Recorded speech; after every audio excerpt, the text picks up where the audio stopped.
AITA for ditching my girlfriend at a restaurant, which contributed to her failing her probationary period at work. I have been in a relationship with my girlfriend, Cindy, since university. We met during our second year, and for the most part, things were good. We had a lot of the same interests, similar sense of humor, and it was always nice to be with someone who understood the pressures of our field. We both majored in the same thing, not going to get into the exact industry because it does not really matter, but it is one of those fields where you really need to hustle early in your career to make any headway. Cindy and I were both pretty motivated back in university, so I had no reason to think that would change once we graduated.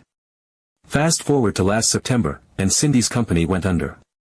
It was not a huge shock to me. She had been venting for months about how they were bleeding money, cutting little corners, and how morale had started tanking well before they officially shut down.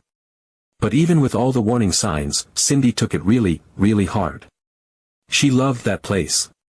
I do not know how else to say it, she just absolutely loved her workplace. She was constantly talking about her colleagues like they were family, and she had this huge amount of respect for her boss too.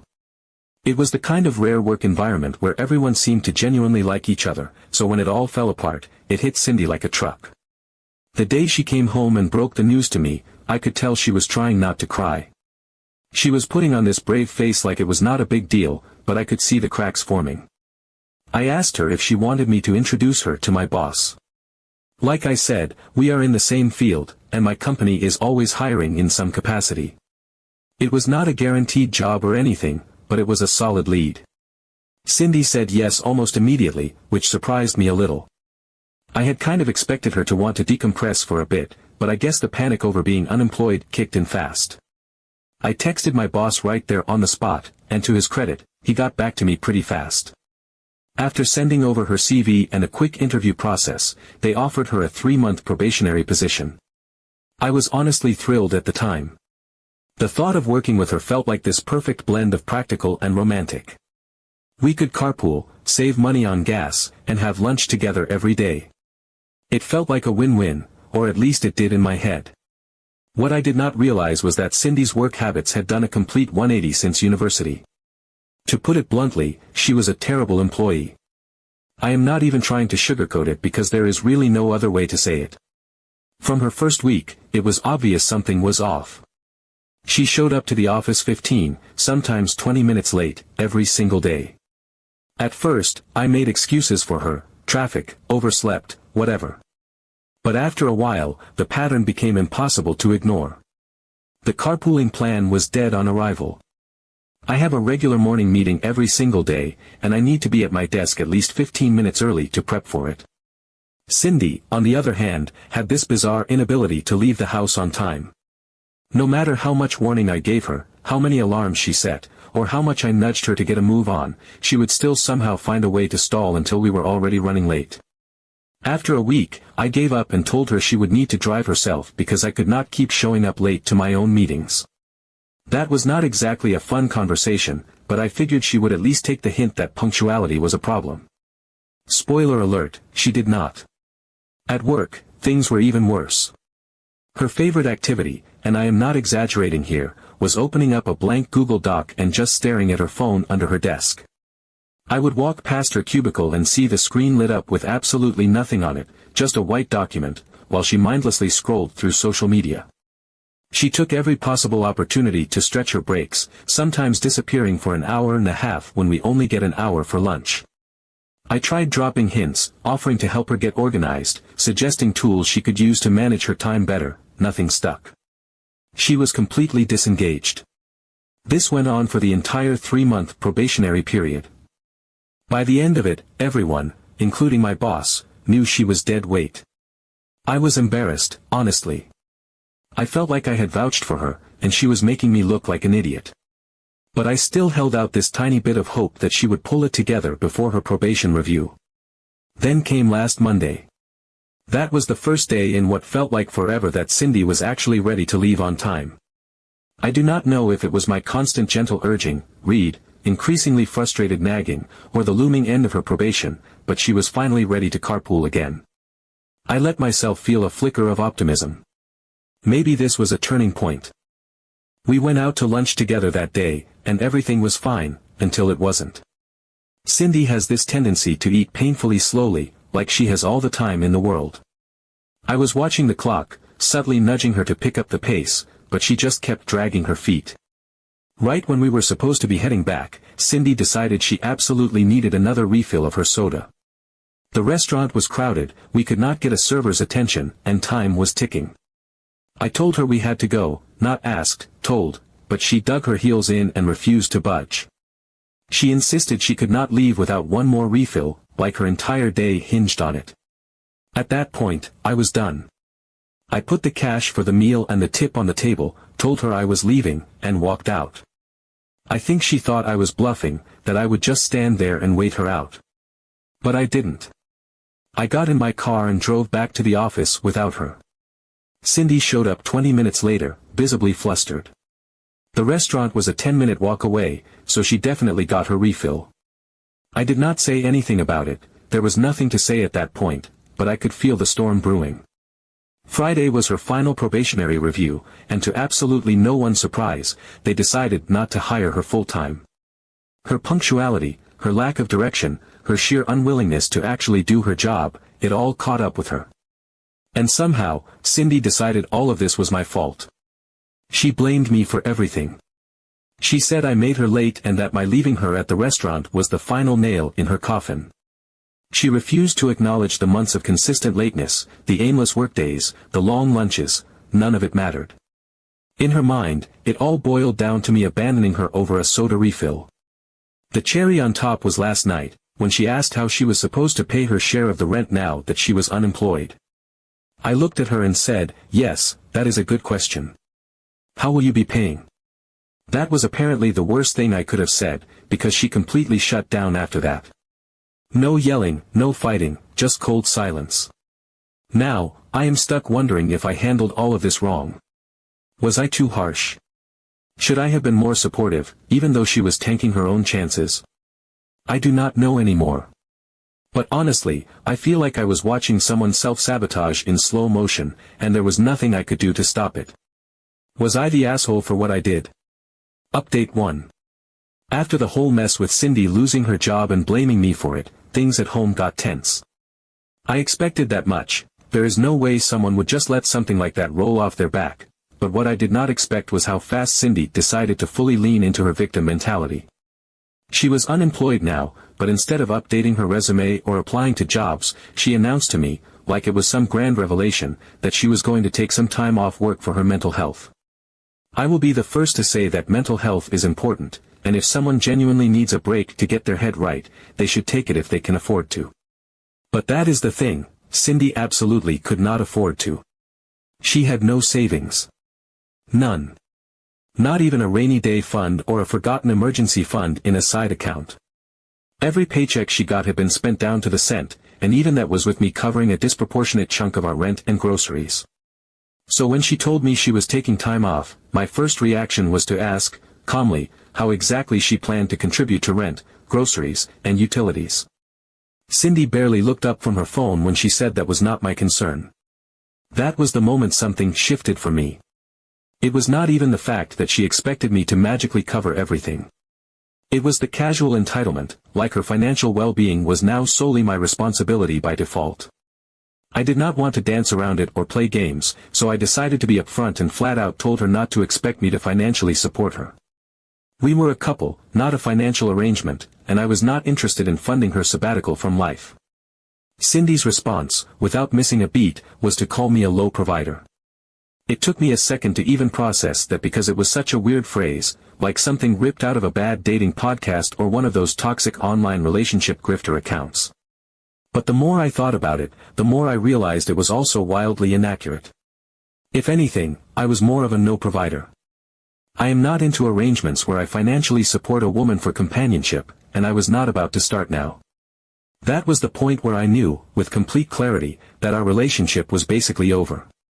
There was no big dramatic fight, no epic screaming match, just this cold, sinking certainty that we had hit a wall we were not going to get past. I decided that I would stay in the apartment we rented for the next 2 months, just long enough to get my finances sorted and find a new place, and then I would be out. There was no point in pretending things were salvageable, but I also was not about to nuke my own living situation on the spot. But then Cindy, either sensing that shift or just deciding to lean all the way into the chaos, started actively sabotaging me. It was not even subtle, not the kind of petty passive-aggressive stuff people do when they are annoyed with their partner. This was premeditated, deliberate attempts to screw with me in ways that made my life harder, both at home and at work. The first sign was last Friday. I was getting ready for work like usual, running through my mental checklist, and when I went to grab my shoes, they were just gone. Not in the closet, not by the door, not under the bed. I spent 15 minutes tearing the apartment apart before Cindy, with the fakest innocent smile I have ever seen, said she washed them. That was already suspicious because I am pretty sure Cindy has never washed anything that was not her own laundry or a single plate after dinner, but on Friday morning, out of nowhere, she decided it was absolutely critical to wash my work shoes. They were not just damp, they were soaking wet, completely unwearable. I ended up having to wear this ancient pair of Crocs I had shoved in the back of the closet, and they were at least 2 sizes too small. My feet were screaming by the time I got to my desk. That night, on the way home, I stopped at a store and bought a new pair of shoes.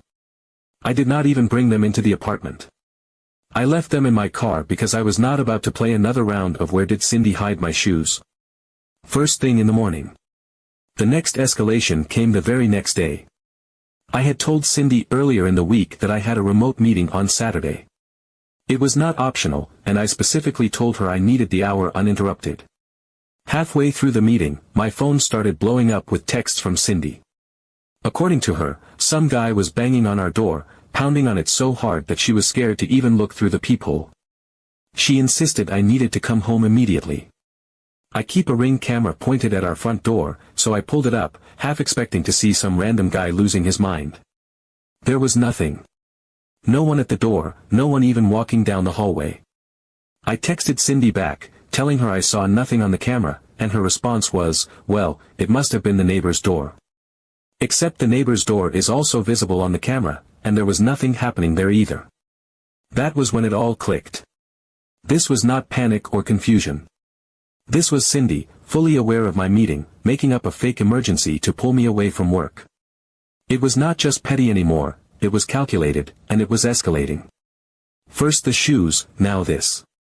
I started running through the list of potential next moves, and the thought that stuck in my head was, the next escalation is going to be something physical, slash tires, cut brake lines, something that would leave me stranded or worse. I knew I could not stay in that apartment one more night. After work, I went straight back to the apartment, didn't even stop to say hello to Cindy, and gathered up my belongings as fast as I could. Essentials first, work clothes, important documents, toiletries, anything I absolutely could not afford to lose or have tampered with. I left a bunch of stuff behind, but at that point, I was not trying to move out so much as escape. Naturally, Cindy went off the rails when she realized I was leaving. Screaming, crying, accusing me of abandoning her, the whole 9 yards. I did not engage. There was nothing left to say. I just got in my car and drove. Now I'm at my buddy's house for a few days until I can find a new living situation. Update 2. It's been about a week since I left the apartment, and the amount of unhinged behavior I've uncovered since then is honestly mind-blowing. The first few days after I left were spent at my buddy's place, mostly just decompressing and trying to process everything that had gone down. The immediate sense of relief was undeniable. I could breathe without waiting for the next petty sabotage or manufactured crisis, but underneath that relief was this gnawing sense that I had only seen the tip of the iceberg. Cindy's behavior before I left had been escalating fast, and the more I thought about it, the more I realized it didn't come out of nowhere. People don't just wake up one day and decide to unravel their entire personality. There had to be more. Once I had a few uninterrupted hours to myself, I finally sat down with my laptop to go through my personal accounts, something I hadn't done in way too long. I had been so caught up in just surviving the day-to-day chaos that I hadn't paid much attention to my credit card statements or my online banking beyond the basics. That was my first mistake. The second I opened my transaction history, I knew something was wrong. There were charges I didn't recognize scattered throughout the past few months, some small enough to slip under the radar, others that should have set off alarm bells if I had been paying closer attention. Subscription boxes I had never heard of, random boutique online stores, luxury skincare products, even meal delivery services from places I had never ordered from, all delivered to our apartment, all under Cindy's name, all paid for with my card. It wasn't one or two accidental purchases. It was a pattern, a long-term campaign of siphoning my money for her personal indulgences. When I confronted her over text, her response was as infuriating as it was predictable. She brushed it off, called it a relationship perk, said we were in this together, like draining my bank account was some romantic gesture. There wasn't even a hint of remorse. It was just entitlement, plain and simple, like my financial autonomy ceased to exist the moment we started sharing an address. That alone would have been enough for me to write her off completely, but unfortunately, it was just the appetizer. The real gut punch came a couple of days later when I got a call from my company's HR department. They didn't sound angry, just very, very confused. Apparently, they had been contacted by several companies looking to verify my employment history after receiving job applications from me. Except I hadn't applied for any of those jobs. Not a single one. When HR forwarded me the applications, the pieces started falling into place. Cindy had been using my work email, my actual professional email tied directly to my job, to submit applications all over the place. Some of the roles were vaguely in my field, but plenty of them were completely out of left field. Entry-level positions I would never apply for, senior roles I couldn't possibly be qualified for, and even a handful of bizarre side gigs that had nothing to do with my skills or experience. The whole thing made zero sense. I couldn't figure out if her goal was to tank my reputation by making me look unstable and desperate, to get me fired by making my employer think I was trying to jump ship, or if she somehow thought she could fake her way into a job using my resume and contact information. None of the scenarios made any rational sense, but rationality clearly wasn't a driving force here. The sheer audacity of it knocked the wind out of me. I ended up having to sit down with my boss and lay out the entire mess, the breakup, the sabotage, the impersonation, just to get ahead of any fallout. It was humiliating, having to peel back my personal life like that in front of the people I work with, but I didn't have a choice. If I hadn't, my boss might have assumed I was genuinely trying to moonlight in half a dozen unrelated fields like some career-addicted lunatic. The final piece of the puzzle fell into place when I went back to the apartment to collect the rest of my belongings. I wasn't about to set foot in that place alone, so I called the non-emergency line and had a police officer accompany me. Cindy wasn't home when I arrived, probably off licking her wounds or plotting her next move, but her laptop was sitting wide open on the couch. It was too tempting not to look, and at that point, I figured I had every right to know what else had been going on under my nose. What I found wasn't a diary, at least not in the traditional sense. It was a running Google Doc, pages and pages long, where Cindy had been documenting her plans, not for her life, not for her career, but for how to motivate me into becoming a better provider. I sat there, reading in stunned silence, as the full extent of her manipulation unfolded in front of me. It wasn't impulsive. It wasn't heat-of-the-moment frustration. It was deliberate. Premeditated. She had spent months scripting her own version of reality, writing out fake emergencies she could stage to guilt me into paying her bills, practicing emotional monologues designed to trigger specific responses, even researching power phrases, actual psychological manipulation tactics she had pulled from online forums, all designed to systematically break down my confidence and replace it with guilt, fear, and obligation. It was the kind of calculated, almost clinical approach to control that you expect to see in movies about con artists, not in the personal files of someone you've lived with for years. I forwarded the whole document to my personal email, packed up the rest of my stuff, and locked up the apartment for the last time. Before I left, I called the landlord and told them I wouldn't be renewing the lease. Whatever happened to Cindy's stuff was no longer my problem. If she wanted to squat there until the lease ran out, that was between her and the building management. I had nothing left to give. Since then, I've been staying with my buddy, trying to process the sheer scale of what I've been through. It's not just the money, or the work sabotage, or even the calculated emotional warfare, it's the fact that someone I thought I knew so well had spent months, maybe even years, plotting ways to turn me into some broken, compliant puppet. Every argument we had, every fight over money, every guilt trip about not being ambitious enough, all of it was part of her script. I'm already looking at places in a different city. I need distance from all of this, physical distance, emotional distance, psychological distance. As for Cindy, I have no idea what she's doing, and I don't want to know. Update 3. Just when I thought the whole Cindy saga was over, life decided to throw me one last curveball, the kind that makes you question how well you ever really know anyone, even the person you shared a bed with for years. A few days after I moved out for good, I was still in that post-breakup fog where every day feels like some weird limbo between relief and disbelief. I was working on finding my own place, trying to piece together my finances, and generally just working through the psychic hangover of everything Cindy had put me through. That's when my phone rang. The number wasn't saved in my contacts, and I'm usually the type to let unknown calls go straight to voicemail, but for some reason, I felt like I should answer. Call it gut instinct or some subconscious knowledge that my time in the Cindy circus wasn't quite over yet. On the other end was a voice I hadn't heard in years, Cindy's ex-boss. Not from my company, but from the company she used to call her dream job, the one that shut down last year. The same job where, according to Cindy, she was beloved by her colleagues and devastated when the doors closed. It turns out Cindy had been rewriting history long before I ever caught on. Her ex-boss wasn't calling to catch up, and he definitely wasn't calling to reminisce about what a great employee Cindy had been. He was calling because while preparing some old records for legal purposes related to the company's closure, Cindy's name kept appearing in internal complaint files. Not just once or twice, but over and over again, a pattern so extensive that he felt compelled to follow up, even though she hadn't worked there in over a year. Apparently, Cindy had been under internal review for serious misconduct in the final months before the company folded. Not only was she not the golden employee she always made herself out to be, but they were actively preparing to fire her when the shutdown happened. In some twisted way, the company going under was the only thing that saved her from getting formally terminated, a fact she conveniently left out every time she told her woe is me story about her beloved workplace closing its doors. What was she actually doing? For starters, she had been using her work login to access her colleagues' private emails.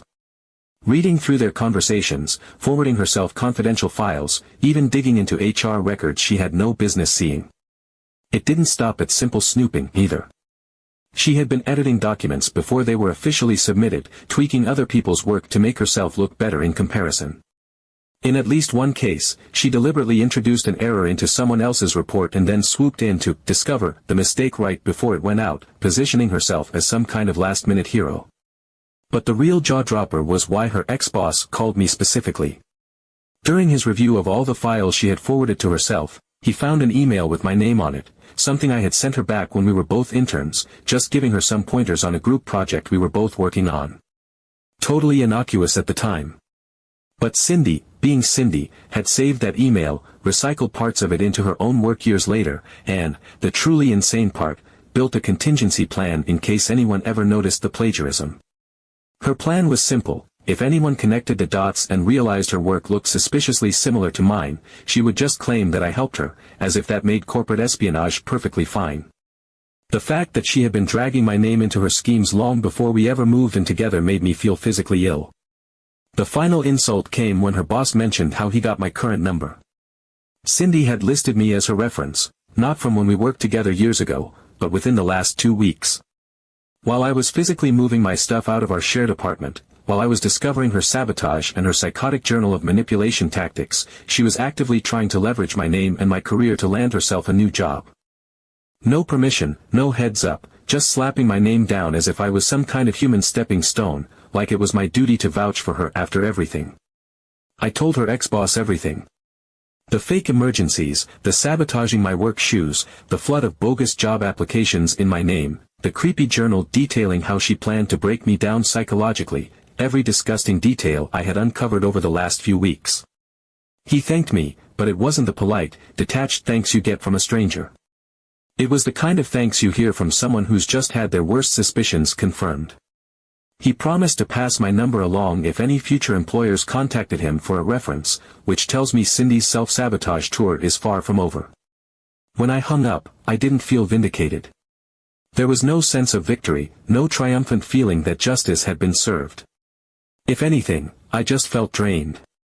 Like I had been tricked into starring in some psychological thriller where the villain was someone I once trusted completely. Cindy had been living in her own alternate reality for so long that I don't think she even remembers what it's like to exist without manipulating the people around her. As of today, I've blocked Cindy on everything. No social media, no phone, no email. There's no reason for her to contact me, and if there's one thing I've learned, it's that she will absolutely try if I leave even the smallest crack open. The only contact link left is with the landlord, and that's purely in case there's any legal fallout related to the lease. Beyond that, I want nothing to do with her, ever again. Looking back, it's honestly staggering how much I excused, ignored, or rationalized over the years. Every red flag I chalked up to stress, every weird manipulative comment I brushed off as insecurity, every minor sabotage I told myself wasn't worth fighting about, it all built into this monstrous pattern of control that I didn't fully see until I was already standing outside of it. Cindy wasn't always like this, or at least I don't think she was, but who she was back when we met doesn't matter anymore. Sometimes people aren't who they were when you met them, and holding on to who they were is the fastest way to lose yourself along with them. I'm done. Cindy can rewrite history however she wants, but I'm not going to be part of her story anymore. As for Cindy, I have no idea what she's doing, and I don't want to know.